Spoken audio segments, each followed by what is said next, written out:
C'est pas sans émotion que je prends la parole devant vous quelques instants et avant que les travaux d'une densité particulière ne reprennent.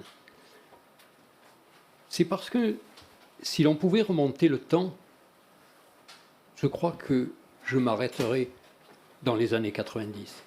Non seulement parce que j'y retrouverai un peu de jeunesse, quoique, mais parce qu'effectivement, nous avons vécu à ce moment-là une période bouillonnante, une période qui était, il faut le remarquer, au tournant de la profession des avocats, qui jusque-là était celle que connaissaient les anciens, et mieux avant, des siècles précédents. Et là, une secousse tellurique. Je vous rappelle que c'est le moment, début des années 90, de la fusion, et particulièrement importante pour le sujet qui vous occupe aujourd'hui, et qui, bien évidemment, concerne des cabinets d'affaires, mais pas que, puisque c'est l'ensemble des avocats de France. Et à la même période, naissance du CNEB, cher Jérôme, voilà, c'est ce moment-là que nous avons connu et qui également a fait la TVA pour les avocats, toute chose que nous ignorions avant, et la garde à vue, et j'en passe, bien évidemment. Donc, moment qui est d'une densité extrême, et puis l'Europe. Et l'Europe qui émerge partout. Alors, un instant se dit, et cette histoire de la DBF? Parce qu'aujourd'hui, vous êtes en formation, il y a des pointures, il y a des experts dans ce domaine-là. Mais à un moment, il a bien fallu que la profession s'oriente vers un outil, quelque chose qui soit et qui puisse être à l'usage de tous les avocats de France. Alors le barreau de Paris, qui est toujours un précurseur, et on sait dans ce domaine-là quelle est sa force, quelle est sa puissance, avait une antenne qui était l'antenne à Bruxelles, à un endroit qui est le 1 rue de la Joyeuse Entrée. On ne va pas l'inventer, un endroit pareil, mais c'est bien cela. Et donc, qui était davantage à l'usage, cette antenne des cabinets parisiens, et à l'époque, les Gide et autres, qui évidemment avaient très tôt pris conscience de l'importance qu'avait toute cette question de l'Europe. Et puis, en province, on s'est aussi posé la question. Et comme je suis à Marseille aujourd'hui, je veux rendre hommage à ce grand barreau de Marseille, où il y a des bâtonniers, et non les moindres, qui ont œuvré à cette dynamique-là, et qui œuvrent toujours aujourd'hui. Jérôme, Jean-Raphaël et d'autres. Et je vois surtout dans la salle derrière Christian. Christian, j'étais bâtonnier avant toi, et j'ai été bâtonnier en même temps que toi.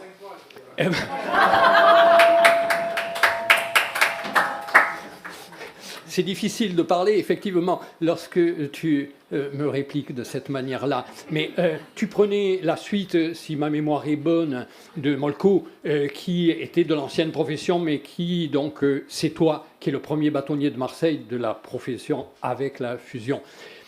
Et donc, tu as connu ce moment-là. Et là, 83 pour Paris et la création de cette antenne, on est aux 40 ans. Mais on est aux 30 ans, et c'est un anniversaire que j'aimerais souhaiter vraiment avec vous, parce que c'est ce qui a créé cette fusion de tous les barreaux, de tous les avocats de France, sans aucune distinction, que l'on soit parisien ou que l'on soit d'un modeste barreau comme le mien, les Alpes de Haute-Provence, qui sait seulement où c'est. Et donc, qui a été la cheville ouvrière, qui a créé ce dynamisme en province? Eh bien, c'est un bâtonnier de Marseille. Et j'ai émotion à le dire parce que c'est quelqu'un pour lequel j'ai une admiration sans borne. C'est le bâtonnier Roger Malenconi. Et le bâtonnier Roger Malenconi se saisit, comme l'avait fait le bâtonnier Bernard Bigot du Grand Rue, de cette question. Et il dit, mais il faut que tous les avocats de France, Marseille comme les autres, puissent s'emparer de la question de l'Europe et puissent traiter en province, partout, grand ou moyen barreau. Je ne dis pas petit barreau, je suis d'un barreau modeste, 50 avocats, voilà, d'accord, vous avez compris. Mais il faut que tout le monde. Et à ce moment-là, monsieur le bâtonnier Vignancourt était président de la conférence des bâtonniers. Roger Malenconi, ancien bâtonnier de Marseille, a été président de la conférence des bâtonniers également, mais dans un temps antérieur, se rencontrent, discutent, et de là, rencontre avec le barreau de Paris. Et c'est comme ça que va naître la DBF, la délégation des barreaux de France. Alors il fallait bien des représentants. Comment on allait fonctionner? Parce que, vous savez, les avocats, on fait du droit des affaires, on fait du droit des sociétés, tout ça, mais quand on se l'applique à soi-même, des fois, ce n'est pas extrêmement rigoureux. Vous ne m'en voudrez pas de le dire, parce que c'est quand même une réalité qu'on rencontre un peu partout.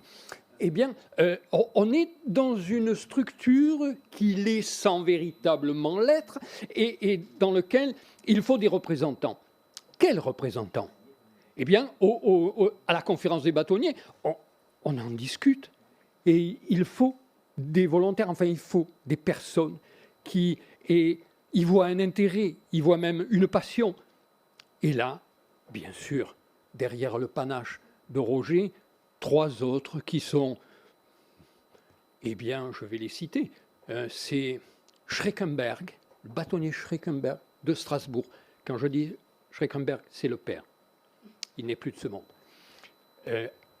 Le bâtonnier Jean-Claude Benssa. Mais Jean-Claude Benssa a un homonyme à Marseille, mais Jean-Claude aussi, qu'on connaît bien, mais c'est Nice. Bâtonnier de Nice et votre serviteur. Vous noterez au passage que si j'ai beaucoup d'admiration pour Marseille, pour cette journée, et je vous en remercie, bâtonnier, je te remercie. Merci, cher président, de me donner ces instants de parole.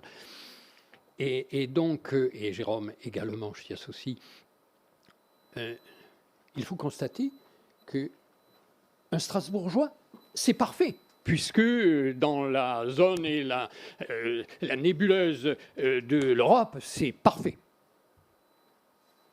Digne, ça l'est un peu moins. Mais nous sommes quand même 3 du Midi. 3 du ressort de la cour d'Aix. Permettez-moi de vous dire que, et c'est pas à mon égard, je reste très modeste et à la place qui est la mienne, mais c'est vous dire quand même que dans le Sud, il y a un vrai dynamisme, il y a une vraie force de faire beaucoup de choses, de faire passer des messages, de convaincre. Et aujourd'hui, mon rôle, il est simple, parce que vous comprenez que je suis sur le point de me retirer, c'est transmettre d'abord. Transmettre parce que nos confrères ne savent pas nécessairement, quand on les interroge, ce que c'est que la DBF. Comme d'ailleurs, ce serait autre chose, mais si on leur parle du CCBE, c'est à peu près la même réaction, peut-être encore moins.